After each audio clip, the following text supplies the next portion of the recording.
Mother Nature's House Cleaning by Elaine Robina Field. One morning, Mother Nature stood at the door of her house looking out over the world.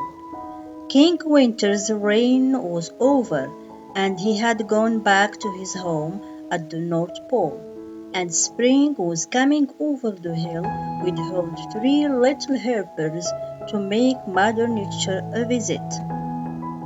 Let us see who these helpers were.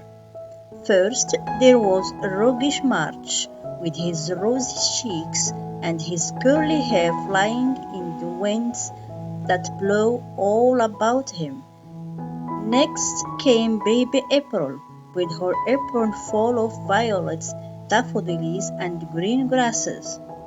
Part of the time she smiled sweetly, and part of it she frowned till the big teardrops chased each other down her cheeks. Last came May, playing tag with the sunbeams, wandering knee-deep in flowers, and calling to the birds that sung around her. Mother Nature watched them coming and murmured, "Such a dirty world as King Winter has left behind him.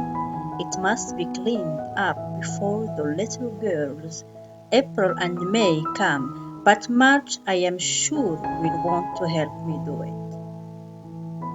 She beckoned to the frolicsome boy who came racing down the hill to see what she wanted.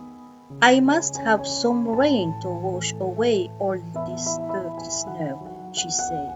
So March whistled to the east wind, who blew together the rain clouds, and soon the tiny rain drops were busy at work, washing the floors of the world, and in a short time the snow was all gone.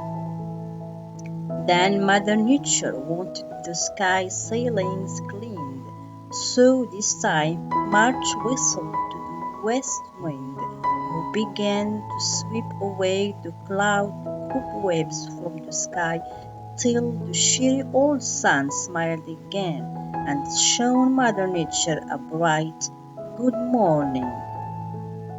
"Now, March," she said, "there is one more thing you can do to help. You must start the work for Baby April."